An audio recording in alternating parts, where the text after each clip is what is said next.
Hey MGTOWs, this is Vention. Just got home from work. Pretty ugly night out there.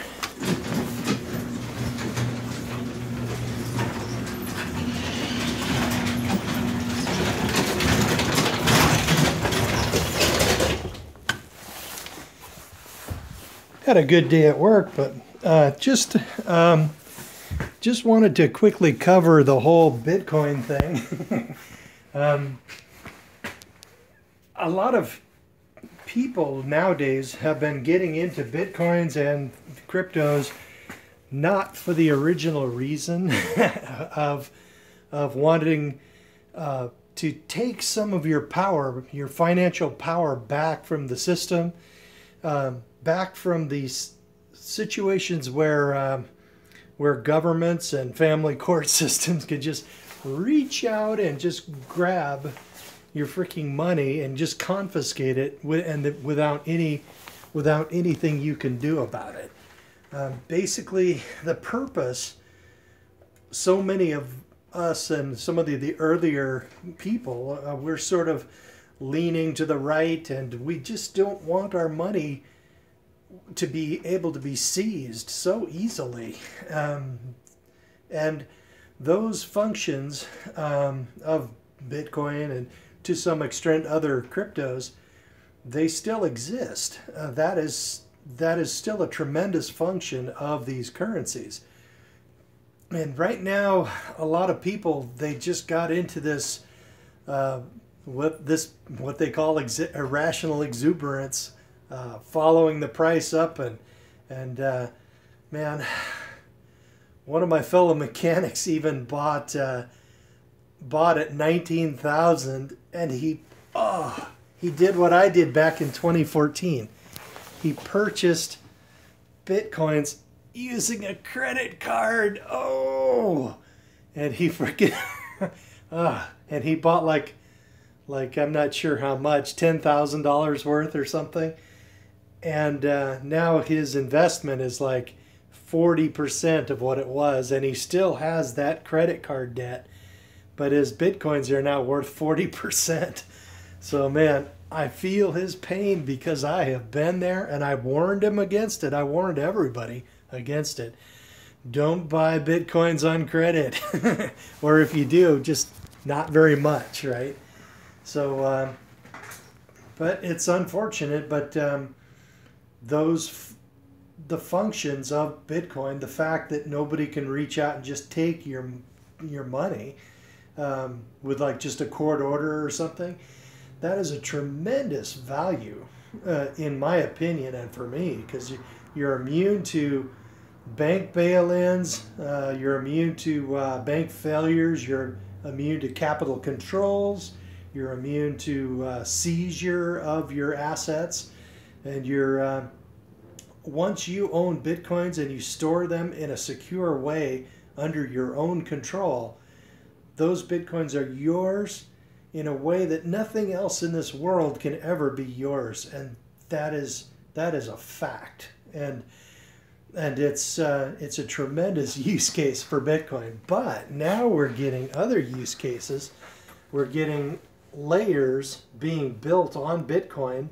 The first of which is the Lightning Network. Actually, there were a couple others, like colored coins to do various things, and you had, but basically, the one that's I'm really excited about is, of course, the Lightning Network, and it is going to be ramping up. I mean, it's ramping up real soon. Just about a week ago, the number of nodes doubled on the network, and basically it's getting easier and easier to run the software.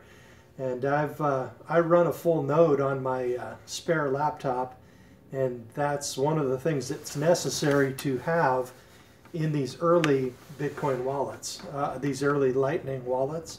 So yeah, I'm looking forward to getting one running myself, because man, the ability to send Bitcoins in about 12 seconds and pay like about 1/2 cent for fees, that is the microtransaction holy grail that Bitcoin was promising back in 2014, and it existed back then because our blockchain was our mempool was empty. You know, every time a block was mined, all the transactions were swept up into it, and the block and the mempool went back to zero. But that hasn't been true for over a year, or maybe a little longer. So fees and everything have become an issue. But once we have Lightning wallets, man, it'll be better than almost anything. Like all these shekel chats that some of our brothers over in Cambodia and Thailand get, you know, or getting in their little live chats. Something, I mean, I believe YouTube takes like 30% of that. So it's like every $100 they get, they only get 70, and freaking YouTube takes 30. That is like a loan shark. So, but with the Lightning Network, you'll be able to send money, and it'll all get there, except for maybe a half a cent, and it'll show up there instantly, and it'll be spendable within about 12 seconds. So man, that's going to be freaking awesome. But there's other layers that are being built on top of Bitcoin, and there's like you know, there's going to be smart contracts. Pretty much anything out there will be able to be placed over the top of Bitcoin. So looking forward to it. So basically, Bitcoins are just a way of taking your freaking power back from the system and taking it away from the government, taking it away from the big banks and big business and all these taxing authorities. And once you've got your Bitcoins there isn't shit they can do about it. You can make them disappear and nobody would ever know how to find them. So yeah, loving that. And a lot of people have gotten so into all these ICOs and little startups and pumping little shit coins and hoping for a big huge run up, and man, jumping from coin to coin to coin. And so many people have lost so much money doing that. In chasing things like, oh man, what was that, Ripple? Man, the Ripple was the #2 currency because of all these pumps. It was just nuts. So basically, man, in the last, I think Ripple's down like 80% or something from its high, and it was pretty brutal. People who were into that, they got hammered. But basically, the use case of Bitcoin, that is just, it's still going, and it's going to be a big deal.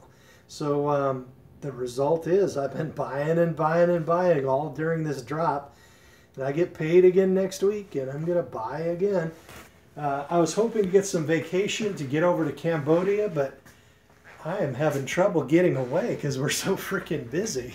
So I've got my request in, and basically they should let me go now, because if I don't go now, there's a little thing where you can reserve it once a year, your vacation, and then once you reserve it, there isn't anything the company can do about it, because it's in the union contract that if you reserve your vacation for this day, if you manage to get it with that, because it goes down the line of seniority, and I'm pretty far up there since I've been there 11 years now. But basically, I can select my vacation and then go, and the thing is, it'll be in a time where more people want to take the time off, because who wants to take vacation in February? They should let me off now. So but basically, that's the thing. I'm still on track for retirement. As long as Bitcoins don't drop below like 6,000, I'm good. Everything still pencils out, and I can start my new life in Cambodia, or possibly Thailand, or maybe Romania. Those are my top 3 picks right now. Romania has really got a lot going for it. They got tremendously fast internet over there because all of their infrastructure is like brand new. So yeah, and plus the climate's more like what I'm used to, and it's more Western, and you can garden in a way that I understand. So yeah, it's looking good. So I just wanted to quickly cover.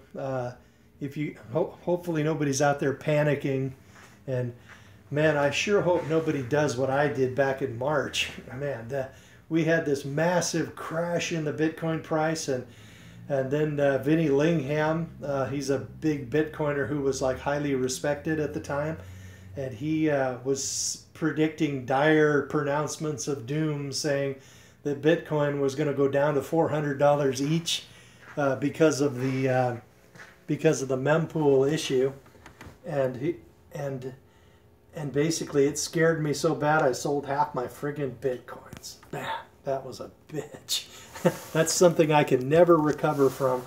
But this dip, this crash, you know, depending on how low it goes, maybe I can make some more inroads on recovering.